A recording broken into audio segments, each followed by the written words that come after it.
porque o homem tá aqui, gente. Olha ele aqui, ó. Vamos recebê-lo com carinho. Roberto Ailmer é médico, psiquiatra, treinador de executivos, presbítero da nossa igreja presbiteriana no Rio de Janeiro, Igreja Betânia em Niterói. É um professor do Instituto Haggai, mas é um amigo do coração. É verdade. E nós louvamos a Deus porque nessas jornadas CPL Brasil e nos CPLs regionais, a Ailmer tem estado ao nosso lado, louvado seja Deus. Amém, amém. Que o Senhor te abençoe e te use. Derrame muita graça sobre sua vida e ao nosso coração. E, Senhor, sara vidas nessa manhã. Amém. Em nome de Jesus. Amém. Obrigado, meu amado. Obrigado, irmão. Ai, que bom. Quem estava aqui ano passado? Levanta a mão aí. Opa, ai, que bênção. Tem gente que não está aqui esse ano e está aqui é um privilégio. Então, quero começar dizendo para você que estar aqui é um privilégio. Deus te deu condição de estar aqui, te deu saúde para estar aqui, te deu um coração para estar aqui, porque Ele tem algo particular com você. Eu estou muito emocionado, esse louvor me desmontou em vários pedaços aqui agora. Eu falei, como é que eu vou subir aqui todo entupido para falar agora? Chorei que nem criança na presença do nosso Deus.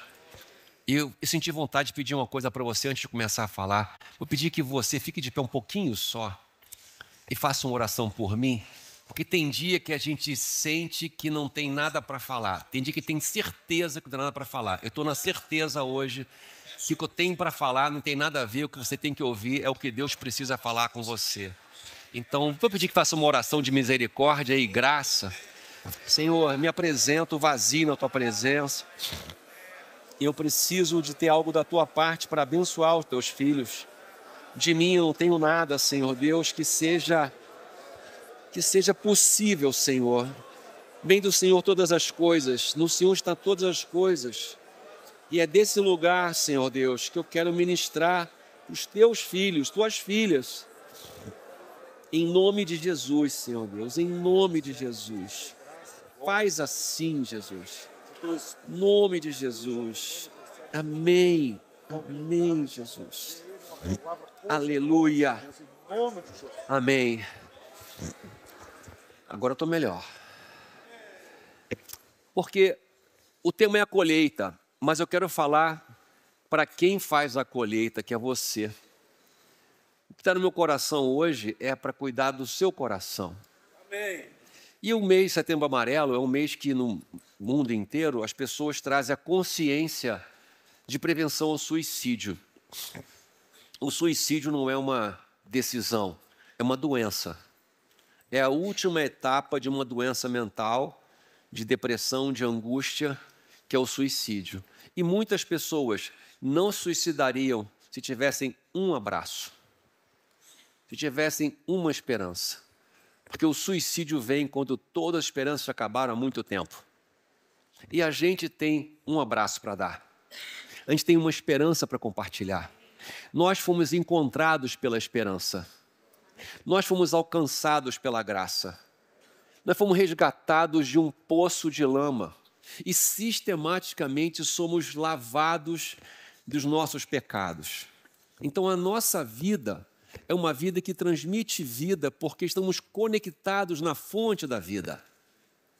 Eu tenho algo para dar para uma pessoa que está pensando em suicídio. E às vezes ela não fala isso. Mas cada um de nós já esteve numa situação na vida em que a gente pensou, seria melhor ter morrido. Isso não é um pensamento suicida. Isso é um pensamento normal. A gente fala, não aguento mais. Então o suicídio não é a vontade de morrer. É a vontade de parar de sofrer, que eu não encontrei nenhuma outra opção a não ser morrendo. Mas Jesus Cristo nos dá muitas opções, nos dá muita direção. Eu quero chamar a atenção para você, porque ontem, né, o Flávio Valvassoura é uma figura sensacional. E ele falou assim, toma um Red Bull, fica animado aí. E ele falou, anota no celular com o dedo rápido. E eu falo para você hoje, não tira foto, não anota. Porque se ontem o tema era o encorajamento e algumas dicas muito boas, 7 dicas muito boas para um espírito diferente, para avançar como Caleb, eu amei aquela palavra, eu me identifiquei, me joguei aos pés do Senhor pedindo esse espírito diferente. Amém. Mas hoje eu quero entrar num lugar que é difícil entrar no seu coração. Tem uma portinha fechada aí dentro, que é cuidar de você mesmo, cuidar da sua alma, confessar diante de Deus algumas dores que a gente aprendeu a não confessar, aprendeu a não falar. E eu vim aqui especialmente para orar por você. Amém. O que eu tenho para falar para você é desse tamanho, mas o que Deus tem para falar para você é o tamanho suficiente do vazio que pode estar no seu coração. Porque aquele que trabalha na colheita também precisa ser cuidado. Amém. Precisa de pausa, de shabá, precisa de um abraço. Eu não vou falar para você que é errado você notar, mas eu queria que você estivesse num lugar de ovelha, não num lugar de pastor. Porque o único lugar em que você é tratado é quando você se coloca como ovelha. Quando você está aqui pensando o que você vai pregar, como é que você vai fazer, como é que você vai levar, que são outras partes do CPL, não é que seja errado isso é certo. Mas aqui eu queria que você não pensasse em ninguém, nem em pregação nenhuma. Só pensasse no que você precisa ouvir de Deus nessa manhã. Eu vou ter duas conversas com vocês agora, tem um intervalo, e se você voltar, tem a segunda conversa. Se você está pensando que vou falar de burnout, não vou, mas vou dar para vocês essa palestra aqui. Segunda-feira eu fiz uma live, aí você pode fotografar, que é um QR Code. Eu fiz uma live segunda-feira, tanta gente me pediu para falar, falei, não, eu vou fazer o seguinte, eu vou fazer uma live, vou gravar e vou dar o link. Porque esse assunto de esgotamento, de burnout, está crescendo, não só entre pastores, mas em toda a sociedade. Eu nunca falei para tantos presidentes de empresa como eu tenho falado ultimamente. Os presidentes e os seus vice-presidentes me chamando para falar sobre gestão e saúde mental. Eu tenho mostrado para eles que a saúde mental ela é resultante de uma equação da gestão. Quando a gestão é equilibrada, eu tenho mais saúde mental. Quando a gestão é desequilibrada, eu tenho menos saúde mental. A saúde mental não é estragada de graça. Alguns fatores impactam a saúde mental e cada um de nós, esse é um ponto importante, cada um de nós tem uma maneira diferente de lidar com pressão e estresse. Então, nem todo mundo aguenta alta pressão e alto estresse. Isso não é falha, isso não é fraqueza, isso é perfil de personalidade. Nem todo mundo é extrovertido e consegue falar, energizar e motivar. Isso não é falha, não é fraqueza, é perfil de personalidade. Porque Deus criou você com o seu perfil, você não tem que ser uma outra pessoa. O seu ministério tem a ver com o seu perfil e não com outra pessoa. Então você pode buscar de Deus a direção para a sua vida, mas nunca tentar imitar o perfil de outra pessoa. Nem achar que você, que é mais introvertido, mais reservado, é uma pessoa que está errada, que você é uma pessoa covarde, que você é uma pessoa que não tem força. Não é verdade. A força do Senhor que está sobre você e ser pastor não é sobre você, é sobre Deus na sua vida. Eu não posso subir aqui achando que eu tenho alguma coisa muito, muito boa para você, porque isso é uma grande mentira. Quem tem uma coisa muito boa para você é o Senhor. O que eu faço aqui é obedecer ao Senhor, me preparar, dar o meu melhor, fazer com todo carinho, mas, na verdade, se Deus não falar no seu coração, não valeu de nada. É um sino que fica tem, e não acontece nada. Então, peço a Deus que fale sobre isso. Me apresento um pouquinho mais para você. Aqui está a minha família, né? O Rodrigo, a Natália, Daniel, Mariana, o Thomas. Natália e Thomas são minha nora e meu genro. E a cachorrada que nasceu. Eu sou psiquiatra, isso... Né? Eu sou psiquiatra, isso está interessante, porque antigamente era um mal-estar muito grande quando chegava nas igrejas, nas empresas, ai que ponto que chegou oitavo, né? Chamando psiquiatra, a coisa está feia mesmo. Agora está mais, né? Opa, ainda bem que chegou um especialista, que bom. Mas eu quero falar para você, minha vida tem uma parte que é consultório, uma parte de consultoria de empresa e uma parte que eu amo muito, que é o CPL. E está nas igrejas, está ministrando. Hoje, Gerê, aquela vez que a gente foi na Bahia, no CPL da Bahia, eu fiquei tão impactado. Porque eu peguei um avião, andei 10 horas de ônibus, falei, eu acho que um dia andei mais 10 horas de ônibus, outro avião, mas eu voltei diferente. O sertão da Bahia, com 400 homens e mulheres missionários, e ali tem um pastor a cada 300 quilômetros, e tinham 400 ali dentro.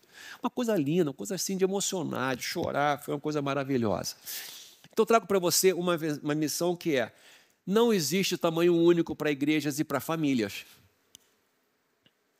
Não tem o formato certinho para a sua família nem para a sua igreja.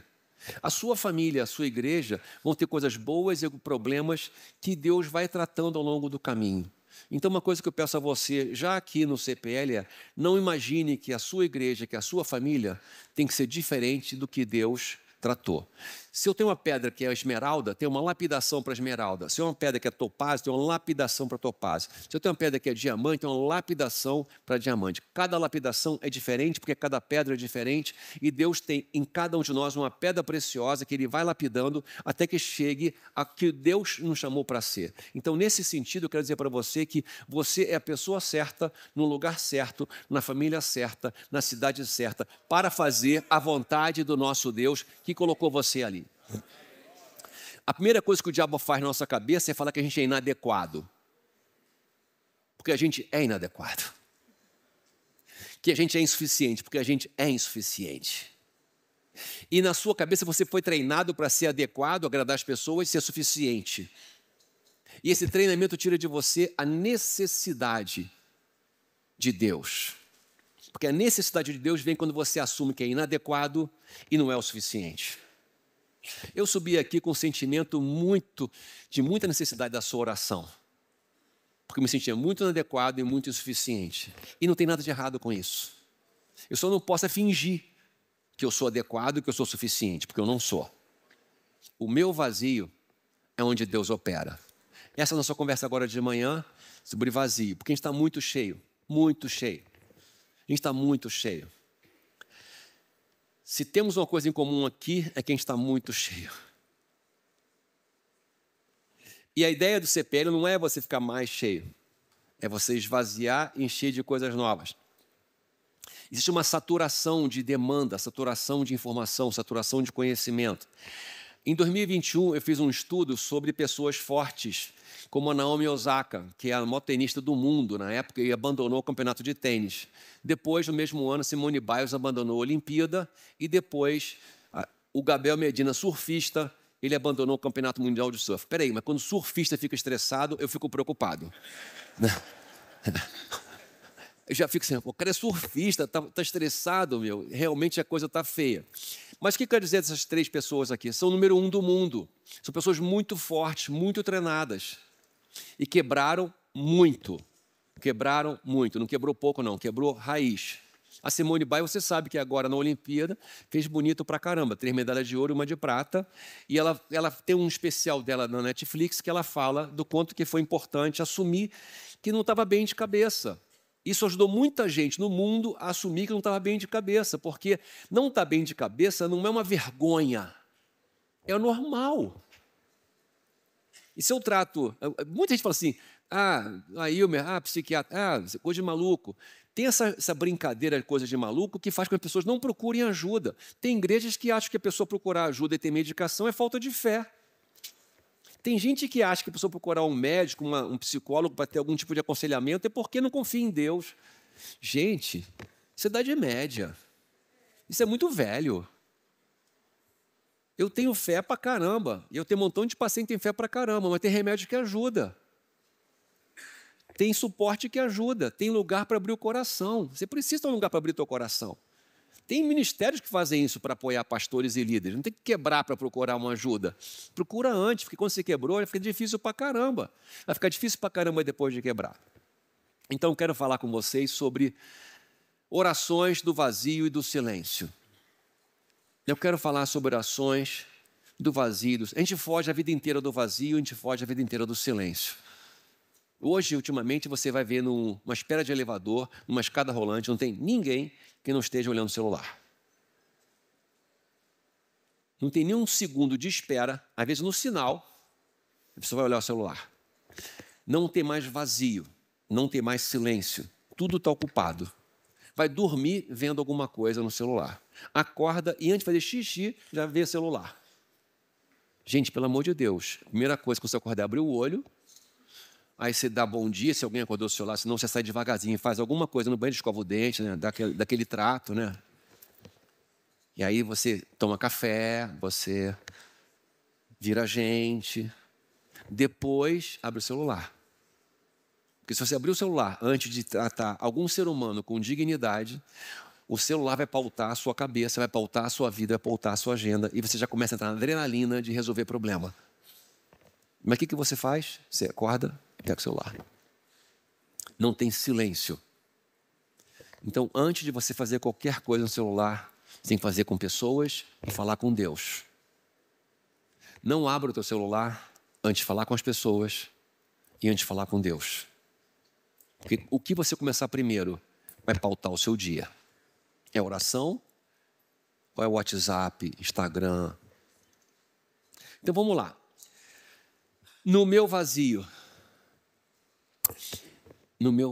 Deus ali está. Tem momentos da sua vida que você tem nada, só tem culpa, dívida e medo. E quanto mais consciente você é da sua vida cristã, mais você vê quanta coisa está devendo, quanta coisa não é boa em você e quanta coisa pode dar errado.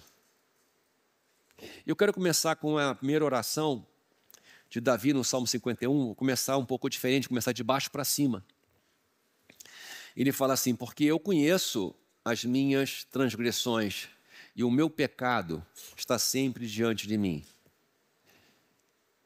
Você sabe aonde que você erra, aonde você vacila.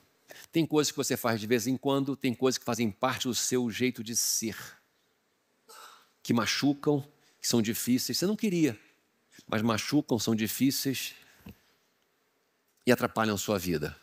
São limitações que você tem, limitações que eu tenho. E aqui ele fala: lava-me completamente da minha iniquidade e purifica-me do meu pecado. E aí eu vou, na última parte desse começo, tem misericórdia de mim, ó Deus, segundo a tua benignidade. Onde está a benignidade do Senhor? Está em Jesus Cristo. A bondade do Senhor está em Jesus Cristo. É Ele que apaga as minhas transgressões. Ele que tem a multidão de misericórdia. Então vamos começar na primeira oração da nossa conversa, que são algumas orações, confessando nossos pecados. Se você quiser ficar ajoelhado, quiser ficar em pé, quiser ficar sentado, mas ajoelha a tua alma. Vamos passar um minuto. Eu sei que você queria 1 hora, mas vamos passar 1 minuto confessando nossos pecados. Não deixa nada para o diabo acusar você, confessa tudo. Nos apresentamos aqui, Senhor, diante do teu altar. Nos confessamos indignos, pecadores. Nos confessamos, Senhor Deus, inadequados e insuficientes. Da nossa boca saem palavras duras, no nosso coração habitam pensamentos, sentimentos que temos vergonha se um dia alguém descobrir. Na nossa alma, vinganças e questionamentos. Na nossa história, nosso passado, coisas que nós fizemos que foram realmente muito ruins. Tem pessoas aqui que hoje estão presas em armadilhas de pornografia. Tem gente aqui hoje presa em laço de relacionamentos inadequados. Tem gente aqui hoje pensando em separar. Tem gente aqui hoje com o coração questionando se tem fé, que veio para cá como uma última oportunidade. Tem que estar muito cansada no ministério, amargurada com a igreja, amargurada com as pessoas. Nós confessamos nossas transgressões e nossos pecados e pedimos que na tua benignidade, Senhor, em Jesus Cristo, o Senhor apague os meus pecados, segundo a multidão das tuas misericórdias. E a nossa confiança não está em nós, está em Jesus Cristo, que nos leva até o trono da glória e, como nosso advogado, mostra que essa lista de pecados está assinada embaixo com sangue e escrito: está pago. Nós tomamos pela fé esse escrito pago, escrito de dívida completamente pago, para ouvirmos a tua palavra nessa manhã, em nome de Jesus. Amém.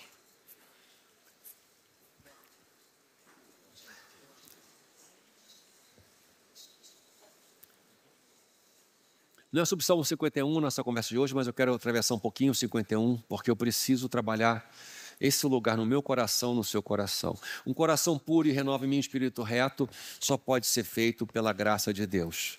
Quando eu confesso o meu pecado e Jesus Cristo, Ele me garante na sua palavra que Ele me cobre todo o pecado, eu tenho certeza que nesse momento o meu coração está puro. Mas eu preciso que a minha mente tenha um espírito reto, que eu enxergue as coisas pela lente do Senhor, que eu enxergue as coisas sem um desvio de entendimento. O nosso entendimento sofre muitos desvios, como uma lente dos óculos que muda a maneira como você lê as coisas. E aqui tem um ponto que eu queria chamar sua atenção. Eu preciso da alegria, única alegria que é verdadeira, a alegria da salvação. Quando o meu coração conecta com a alegria da salvação, todas as outras alegrias se manifestam. Quando o meu coração conecta com a alegria da salvação, outras alegrias acontecem.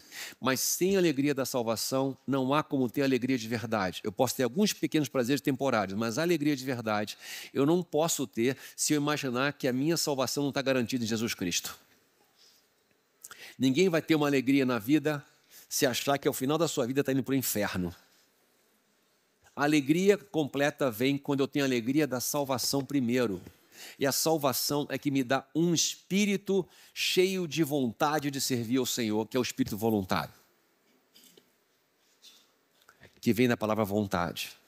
E aqui para você que é trabalhador da colheita, para você que é um homem ou mulher que dedicou sua vida para a grande colheita, que o Senhor chamou poucos trabalhadores que tem na colheita, mas chamou você. E ele fala assim no versículo 13, eu vou ler o contrário. Eu ensinarei os pecadores e a ti se converterão quando eu ensinar os transgressores os caminhos, eles vão se converter. Ou seja, a conversão vem quando eu ensino os teus caminhos. Mas eles só vão se converter se eu estiver vivendo nos teus caminhos. Porque ensinar aqui não é dar aula, é caminhar junto. É caminhar no mesmo caminho que você está caminhando. Então, um desafio que nós temos na vida cristã é que você entra no ministério por um chamado, você passa por algum seminário. Gente, quem fez seminário aqui? Aqui entre nós. É difícil o negócio. É arrochado. Hein? É para assim, você quer mesmo ser pastor? Eu vou te ajudar a não pensar mais nisso, nunca mais. Mais ou menos. Vou fazer de um jeito que você nunca mais vai ter essa ideia doida. Se você sobreviver, você vai ser pastor e pastora. Se não sobreviver, você morre no caminho. Porque não é feito assim para encher de amor o coração. Eu escuto um montão de história difícil. E aí, se tem alguém ouvindo sobre seminário aqui, por favor, pensa aí. Se o seu seminário está preparando as pessoas para serem pessoas piedosas, amorosas, com espírito voluntário reto. Ou pessoas sabem muito bem o hebraico, o grego, homilética, exegese e apologética, mas não sabem sentar e ouvir, não sabem chorar junto, não sabem fazer o mínimo de gestão das igrejas. Então, falar de vazio, desse vazio. Vamos lá. Um dos piores cenários que pode acontecer na vida da gente é passar fome. Chegar ao ponto de passar fome, concorda? A coisa ficou muito ruim, você está passando fome. Mas você passar fome não te assusta muito. Mas se eu falar que teus filhos vão passar fome, isso acaba com você. Uma coisa é você passar fome, a outra coisa é ver teus filhos passando fome. E você não poder fazer nada por isso. Então eu queria que você entrasse agora comigo numa forma de olhar a Bíblia como se você não conhecesse. Porque você já leu a Bíblia algumas vezes, você já antecipa as coisas e a sua cabeça sai do lugar de caminhar devagarzinho para você escutar o que Deus quer falar com você no passo a passo que tem entre um versículo e outro. Não sei se vocês já acompanharam aquela série Reis, né? Que tem lá, eu acompanho, já está na temporada 12, eu estou na 9, estou devendo. Entre uma página da Bíblia são 18 capítulos, meu amigo. É uma coisa assim tremenda. Falei, de onde tirando tanto conteúdo? Eu li uma página, um capítulozinho, já pulou para 18 capítulos aqui, mas aí tem muita história entre um versículo e outro. E eu quero chegar com você nessa história de uma pessoa que a vida foi piorando muito rapidamente depois que o marido morreu.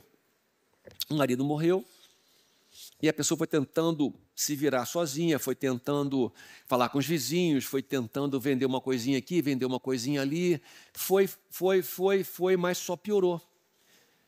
Só piorou. E ela chega a um ponto que já tem vergonha dos vizinhos, já tem vergonha das pessoas, já tem vergonha dos filhos, já não tem comida. E ela vai procurar, então, o chefe do seu marido que morreu.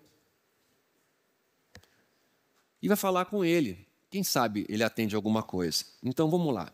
Você vai abrir sua Bíblia em 2º livro de Reis, capítulo 4.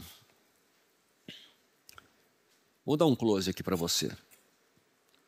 Certa mulher, viúva de um dos discípulos dos profetas, chamou a Eliseu dizendo: o meu marido, seu servo, está morto. E o Senhor sabe que seu servo temia o Senhor Deus.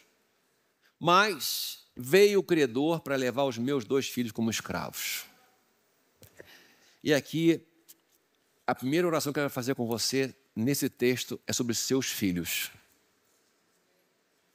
O credor quer pegar os seus filhos como escravos. A quantidade de pastores que eu atendo, que os filhos não querem nada com a igreja, têm horror de igreja, me assusta. Será que isso é um problema da igreja, do pastor, ou uma estratégia do diabo? O credor, o diabo, quer pegar os teus filhos. Vamos fazer então uma oração de pé pelos nossos filhos e pelos filhos dos outros pastores. Não só os seus filhos, mas os outros pastores também. Levanta a tua voz e denuncia ao Senhor. Fala para o Senhor que os credores estão na porta querendo pegar os filhos. Senhor, Satanás está na porta querendo pegar os filhos dos pastores e das suas esposas, pegar as famílias dos pastores, humilhar, destruir, roubar, matar. Nos levantamos agora, Jesus, como teus servos, pedindo a sua intervenção. Denunciamos a obra do inferno contra as famílias, contra os filhos, repreendemos toda ação do diabo contra esses filhos, declaramos a cobertura do Senhor, o sangue de Jesus, repreendemos toda a força do inferno e pedimos que o Senhor venha sobre cada casa, sobre cada família, sobre cada filho, e ordenamos que saia dessa casa, que saia dessa família, que saia dessa vida, em nome de Jesus. Os nossos filhos são do Senhor, são possessão do Senhor, são promessa do Senhor, e as tuas promessas, como o Senhor declarou, elas não são vazias. A tua palavra não volta vazia. E nós decretamos: os nossos filhos são de Jesus e o credor não vai levá-los. Em nome de Jesus. Em nome de Jesus. Se você concorda, dá um aplauso ao Senhor. Um aplauso ao Senhor. Senhor, nossos filhos são teus. Nossos filhos são teus. Amém. É muito difícil você estar ministrando com o coração quebrado por causa de um filho. Mas digo para você que, embora teu filho ou tua filha esteja numa luta, Deus está olhando para isso e muitas vezes usa o seu quebrantamento, o seu vazio para tratar você também. Então não se desespere, não fique preocupado, não fique deixando essa invasão na sua mente, porque embora as coisas possam estar aos seus olhos difíceis, as promessas do Senhor são fiéis. Mas o seu quebrantamento, a sua dor, a sua angústia, o seu choro diante do Senhor, o seu vazio, Ele responde. Eliseu perguntou à mulher: o que eu posso fazer por você? Eu acho isso aqui muito parecido com Jesus perguntando para um cego: o que quer que eu te faça? Paralítico: o que queres que eu te faça? Leproso: o que queres que eu te faça? É uma pergunta um pouco assim, óbvia, né? Mas por que então Jesus pede para eu falar o óbvio? Por que Eliseu pede para ela falar o óbvio? Porque o óbvio, que todo mundo está vendo, é o motivo da sua vergonha, é o motivo da sua angústia. E o óbvio tranca a pauta do seu coração. A dor tranca a pauta do seu coração. O cego só pensa na cegueira, o paralítico na sua paralisia, o leproso na sua lepra, quem está com fome na sua falta de comida. A dor tranca a pauta. E quando o profeta fala para a mulher, o que eu posso fazer por você? Eu imagino que ela fica olhando para ele assim, alô? Já te falei, não tem nada, perdi tudo. Querem levar meus filhos de escravo, porque antigamente tinha isso, não podia pagar a conta, o filho virava escravo para pagar a conta. Por 7 anos ficava escravo ali para pagar a conta. E ele pergunta na sequência, porque tem um silêncio entre uma coisa e outra. A segunda pergunta dele é, o que você tem em casa? Ela acabou de falar que perdeu tudo, que o credor está levando os filhos. É uma outra pergunta, meio óbvia. O que você tem em casa? Por quê? Quando você tem um problema, o seu foco fica num problema. A sua atenção fica presa no problema. E preso no problema, você não enxerga o que você tem em casa. Vou falar uma coisa para você agora. O que você tem na sua casa hoje, o que você tem na sua igreja hoje, que você acha que é pouco na sua opinião. Porque na palavra de Deus que está para você aqui hoje, o que você tem na sua vida é o começo da sua prosperidade, da tua bênção. O que está hoje na sua casa, no seu ministério, teu casamento. O que tem no teu casamento hoje? Há quanto tempo tem aquele beijo apaixonado? Aquele que vai lá no profundo da alma? Há quanto tempo o coração não dispara? Não dorme de conchinha? Não tem que olhar assim no jantar? Hein?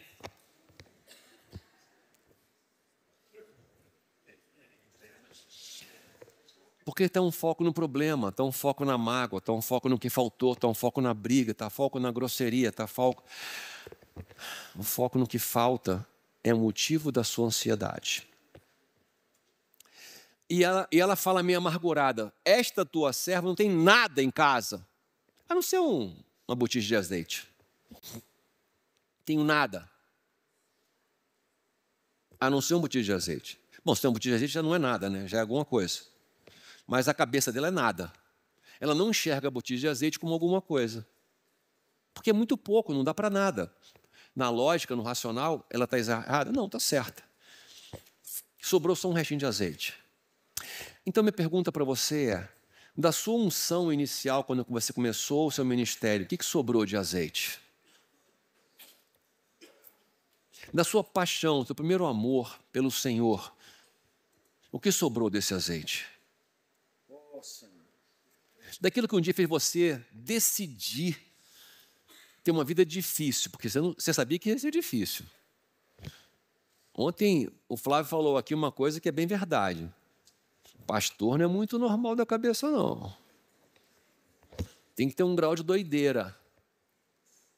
Tem que ter um grau de doideira. Se você for muito normal, você vai procurar concurso público, uma coisa tranquila, estabilidade. Se você for muito normal, você nem casa, se você for muito normal. Porque casar também é doideira, né? Porque é um lugar assim, labachúria da vida, o casar, né? É um lugar diferente, é mistério. Você não sabe o que é, mas sabe que é do céu. Mas o céu não necessariamente vai te agradar, né? Não vai te agradar. Casamento é uma coisa pentecostal. Treme, fogo, sucio, né? Ventinho, o negócio todo ali. Mas o que sobrou do primeiro amor no seu casamento, do seu ministério? Só um botija de azeite. E essa botija de azeite, a gente quer trazer diante do Senhor. A segunda oração que a gente vai fazer agora é trazer esse pouquinho que sobrou diante do Senhor. Fica sentadinho, ajoelha a tua alma e fala: Deus, tem um pouquinho de azeite no meu casamento. Meu coração, às vezes, está tão magoado, tão difícil, estou tão ocupado com outras coisas, tão preocupado com outras coisas, que aí o azeite do casamento, meu ministério, Senhor, eu sinto que falta um primeiro amor, aquela paixão, aquele vigor, falta aquela vibração, aquela certeza da manifestação da Tua glória. Eu preciso disso, Jesus. Eu preciso desse lugar, Jesus. Eu só tenho uma botija de azeite. Eu te trago no altar aqui a minha botija de azeite. Esse pouquinho que eu tenho, na confiança que trazendo no teu altar, o Senhor fazer alguma coisa com isso. Em nome de Jesus. Amém. Meu amado, minha amada, não deixa, mais uma vez, a acusação entrar na sua cabeça dizendo que a sua botija de azeite não é boa o bastante para ofertar ao Senhor. Ele é boa o bastante para o Senhor. Deus não te mede pela quantidade de azeite. Deus te dá de acordo com o teu vazio. Vamos ver isso aqui. Então Eliseu disse: vá, peça emprestada vasilha a todos os seus vizinhos. Vasilhas vazias, não poucas. Fala comigo, não poucas. Aí você fica assim pensando: mas os meus vizinhos, já pedi tanta coisa para eles, vamos prestar vasilha? Não vão prestar vasilha, porque vão achar que eu vou vender vasilha, vou roubar as vasilhas todas. Eu estou envergonhada com meus vizinhos. Aí eu bato de novo na porta. Tudo bem? Tudo bem, Maria? Olha só, vim pegar umas vasilhas aqui emprestadas.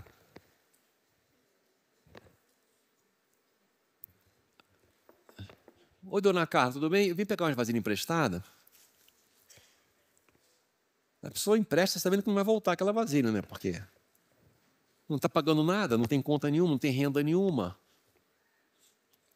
Ou seja, muitas vezes Deus aprofunda o vazio antes de te responder.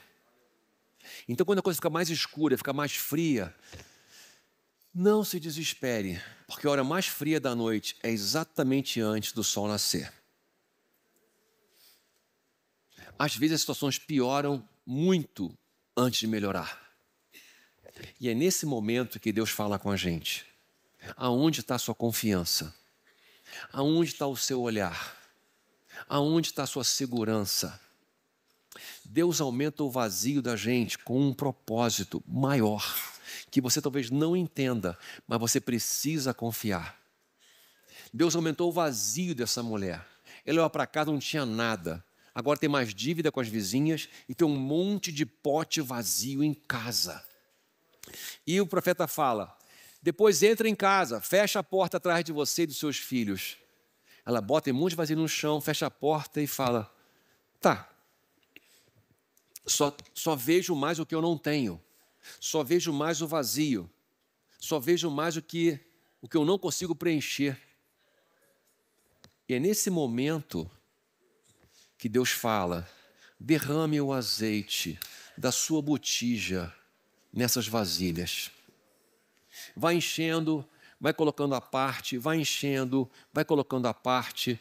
E ela olha o potinho que ela tem de azeite, olha aquele monte de vasilha e fica pensando: como é que eu vou encher? Eu não tenho nada para encher. Não tenho nada para encher. Mas Deus vai encher. De ponto em ponto. E ela chama os filhos que estão ajudando ela, os que seriam vendidos, agora estão ajudando ela, e começa a cair um azeite. E esse azeite tem um cheiro diferente, tem uma cor diferente, porque não é o azeite que ela tinha, é o azeite do céu. Não foi o azeite que ela tinha que cresceu. Deus deu um novo azeite, e o azeite do céu é completamente diferente, que vai enchendo e vai enchendo e vai enchendo. Imagina a expressão nos olhos desses filhos, dessa mãe, vendo em cada vaso daquele cheio, enchendo, enchendo, porque eles sabem que azeite vale mais do que dinheiro em Israel.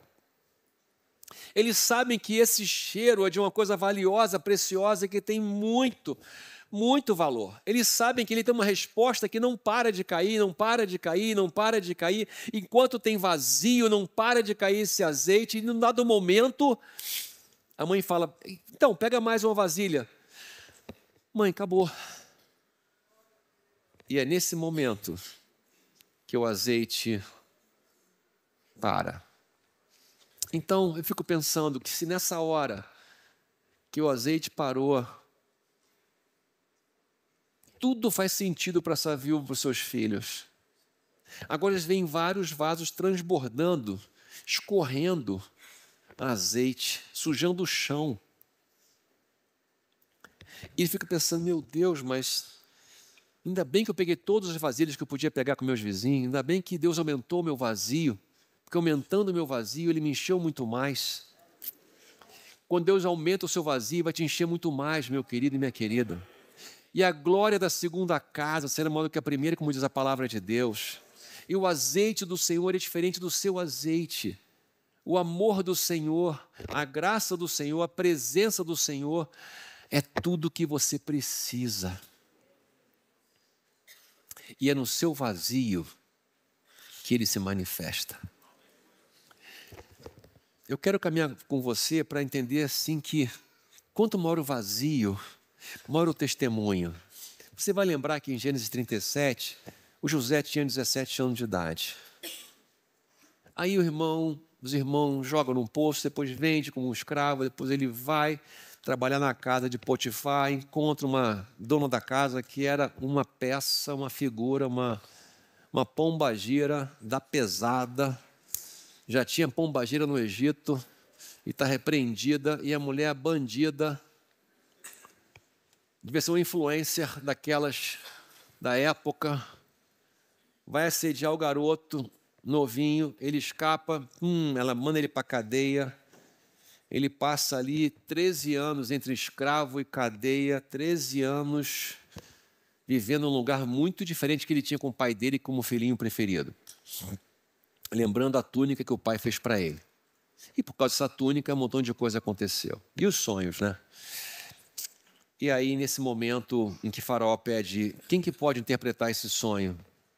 O seu copeiro fala, na cadeia lá tem um cara que interpretou meu sonho. Está lá há 3 anos, que eu até falei para ele que ia falar, mas eu esqueci.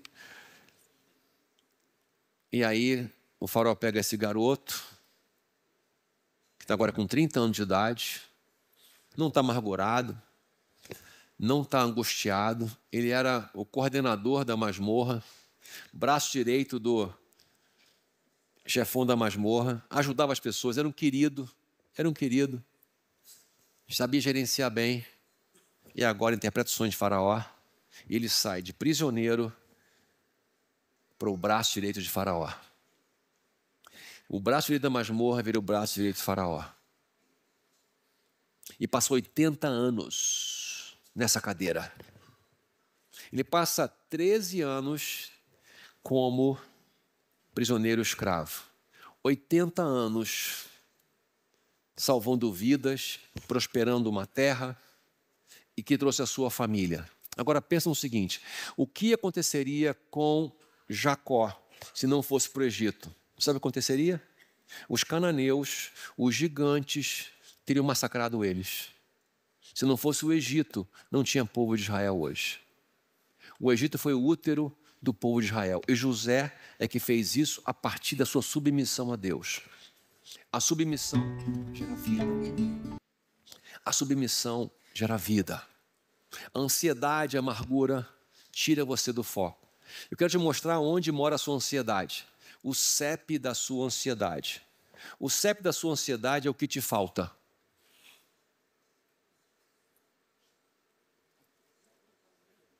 O que te falta prende a sua atenção.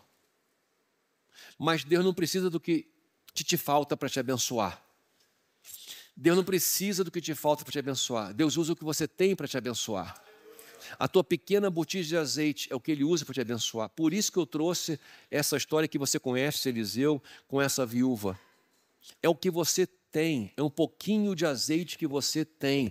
E traz aqui no CPL, traz diante do altar, traz diante de Deus. pedindo que Ele te socorra no pouquinho que você tem. Deixa eu falar uma coisa para você muito direta. Quando você vê alguém pregando, ministrando aqui com força, autoridade e poder, você fala, eu tinha que falar assim, eu tinha que ser assim. Não é verdade. Isso é o que te falta. Você é do jeito que Deus chamou você para ser. Você vai ser uma bênção quando você for do seu jeito, sem tentar ser alguém diferente que você é. Você tem limitações, eu tenho limitações, não tem problema, mas eu tenho um pouquinho de azeite. E esse pouquinho de azeite é o bastante, gente, para Deus fazer milagre na sua terra, na sua comunidade, na sua igreja, na sua família. Não deixe a ansiedade tomar conta da sua cabeça e o sentimento da adequação tirar de você o ânimo.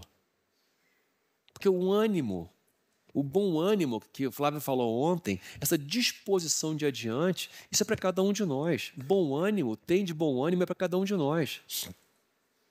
Não é ser poderoso, não é ser forte, não é gritar, ter gritos de guerra, não é isso. O bom ânimo é uma boa alma. Ânimos vem de alma. E a boa alma é aquela que confia no Senhor, não na sua força. Por isso eu quero trazer para vocês, já trouxe uma vez isso, eu acho tão importante, a Lei 80-20. É um conceito, uma metáfora, é uma coisa que eu achei interessante para a saúde mental. Você já tem 80% do que você precisa para ser feliz, para fazer tudo o que você quer. Faltam 20%. Então você luta muito por esses 20% que te faltam. Você gasta muita energia buscando os 20% que te faltam. Deixa eu ver as esposas aqui. Levanta a mão, esposo, aqui. Você é muito mais sensível para ver os 20% que falta do que o seu marido. Você enxerga mais o que falta. A mulher tem mais habilidade para enxergar o que falta, porque a mulher tem uma visão de futuro, de cuidado com o futuro, maior do que a do homem. A mulher enxerga mais consequências no futuro. Por quê? Porque, historicamente, a mulher sempre foi muito mais de olhar o sistema, olhar o mundo, o casamento, os filhos, a casa, porque ela precisou desenvolver, ao longo da história, uma visão muito mais sistêmica da vida. O homem pensa muito mais, historicamente, na guerra e no sexo, e na comida.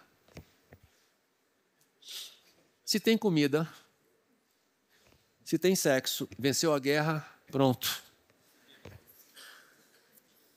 A mulher tem que ter muito mais do que isso.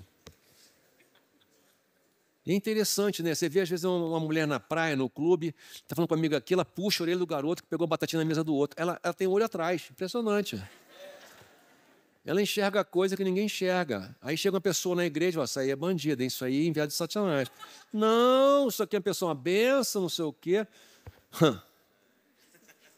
Aí você fala, poxa, que boquinha, hein? Não. Tem um sensor aqui na mulher, mas preciosa. Deixa eu falar uma coisa para você. Depois de uma dose, todo remédio vira veneno. Depois de uma dose, todo remédio vira veneno. A sensibilidade de olhar futuro, de ver as coisas e cuidar da casa, depois de uma dose vira controle. E no controle, você quer medir o mundo com a sua régua. Quer pautar o homem com a sua lógica. Tirando dele um lugar de marido, de homem, de vaso, de pastor, que se você conseguir tirar, ao seu lado sobra um banana. Não um vaso, um homem, um pastor, um varão. Vai ter uma varinha. Manda ela, ele. Então, é fundamental que a mulher tenha esse olhar para o todo. Mas depois de uma dose, esse olhar tira de você o lugar de ser cuidada, de ter um tempo para você. Você pega tanta coisa para fazer que entra em exaustão. E na exaustão você fica amarga. E ficando amarga, você vai se afastando, sonhando, que a minha esposa chama de buraco negro portátil. Desenho animado tinha um buraco, jogava no chão assim, uma coisa, e pulava dentro deles para sumir. Mas toda mulher queria ter um buraco negro portátil. Joga um buraco no chão assim e desaparece. volta daqui a um mês. Eu falo isso para você, minha querida, com todo carinho, para dizer que o seu cuidado é uma bênção. Mas quem que você ouve para saber qual é a dose? Quem que você está ouvindo para ver se o teu cuidado não se transformou em controle? Porque se virar controle, a sua casa pode ser arrumada, mas não vai ser feliz. E a gente tem que escolher se a gente quer uma coisa arrumada ou uma coisa feliz. Uma igreja perfeita ou cheia do Espírito. Um casamento que tem diferenças ou tem uma constante tentativa de conserto. Então tem lutas que a gente pega na vida que não são lutas para o Senhor. Eu chamo de sacrifício no altar do nada. Deus não te pediu, não é bom para o teu marido, não é bom para a tua esposa, não é bom para a igreja, não é bom para filho. Por que então essa luta? É isso que a gente coloca o foco aqui na Lei 80-20. Não estrague os 80% que você já tem tentando conquistar os 20% que faltam. Momento Dilma, me permita. Se eu tenho 80% e tem mais 20%, eu tenho 100%. Mas se eu destruir 80% e conseguir 20%, eu não tenho mais 100%, eu tenho 20%. Falei certo? Acho que eu falei, né? Não falei.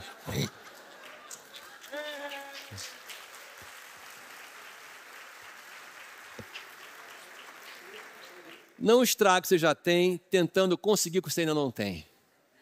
É boa essa aí. Celebra o que você tem. 80% é coisa pra caramba, gente. Não tem jeito. Você não tem que esperar que a tua esposa mude para dar aquele beijo raiz nela. Nem que o maridão mude para você falar assim, lagartão. Quer deixar o cara doido em você? Você olha assim e fala... Pronto, desequilibra o cara todinho, gente. Mas desequilibra todinho. Ele volta a ter 18 anos de idade. A gente precisa ter generosidade no casamento. Porque não é a igreja que mata a gente, não. É a falta de recarga de bateria. Em casa tinha que recarregar a bateria. Igreja vai ser difícil mesmo. O que parece insuficiente para você hoje é o que Deus usa para te dar teu próximo estágio. Vamos ver isso aqui. O que parece insuficiente para você hoje, que é a tua botija, foi o que Deus usou para o próximo estágio da viúva e dos seus filhos. E olha só que interessante. Aqui tem a última lição para a gente fechar. Uma vez que ela conseguiu aquele monte de azeite, o que ela fez? Olha só. Então ela foi e contou ao homem de Deus.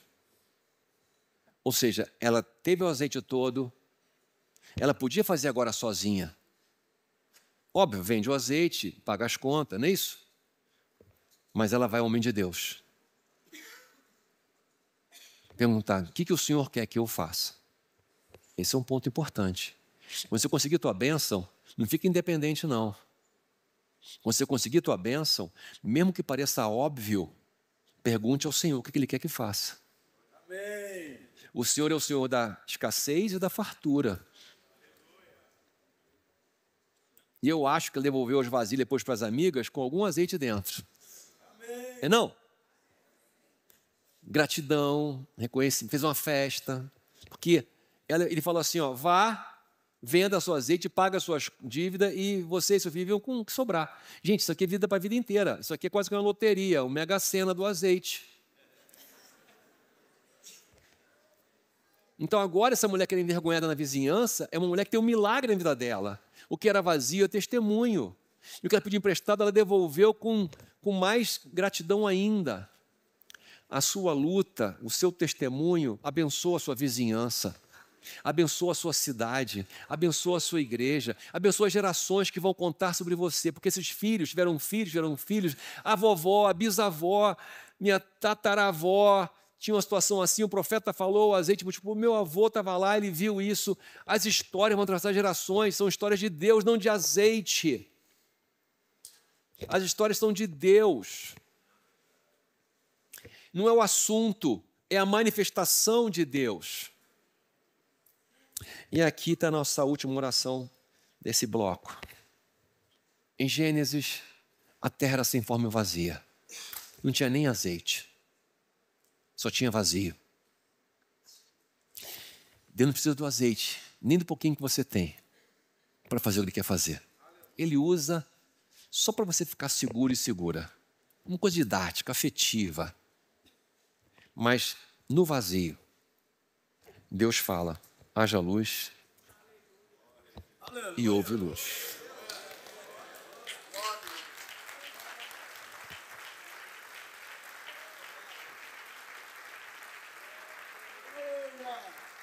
Eu quero orar com você da seguinte maneira. Vamos ficar de pé e dar a mão quem está do lado. Dá a mão quem está do lado. Porque hoje vivemos um tempo em que o inimigo quer exaurir a gente. A agenda quer exaurir a gente. As demandas querem exaurir a gente. E exaurido você acha que tem ninguém do seu lado. Mas tem gente do seu lado aqui, na sua casa, na sua igreja. Tem gente boa com você. Tem gente boa do seu lado. Tem gente acreditando que Deus chamou você. Tem gente acreditando que Ele vai transformar a sua vida.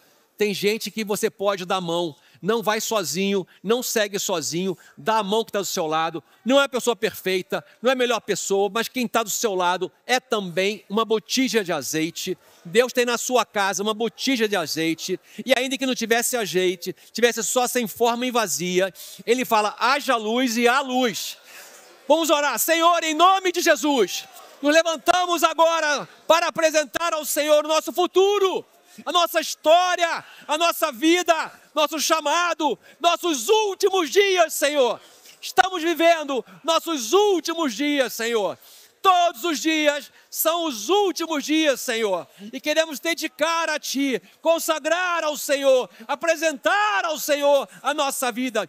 Vem, Espírito Santo de Deus, agora, meu irmão e minha irmã, renovando a alegria, renovando o sonho, renovando a esperança, renovando o futuro, trazendo à vida o que está morto, trazendo à vida o que se foi, trazendo de volta o que partiu, restaurando os filhos, restaurando o amor, restaurando o beijo, restaurando a alegria, restaurando os sonhos, restaurando a visão de futuro. Dá uma visão para a tua igreja, dá uma visão para o teu povo. Enche o coração do meu irmão, da minha irmã, com a tua presença. Cura aquilo que tem que ser curado. Transforma, tem que ser transformado. Todo medo, toda insegurança, toda incerteza, seja agora tratada pela presença santa de Jesus Cristo, do Espírito Santo de Deus, Deus Pai amoroso, Deus Pai misericordioso. Usa meu irmão aqui do meu lado, usa minha irmã aqui do meu lado, usa com poder e glória, transforma realidades, opera mudança de vida, em nome de Jesus. Que ninguém volte para casa depois de CPL, igual chegou aqui, mas que volte cheia do teu poder, do teu renovo, da tua alegria, para a glória do teu nome. Disse Deus, haja luz e houve luz, em nome de Jesus. Deus te abençoe, amém.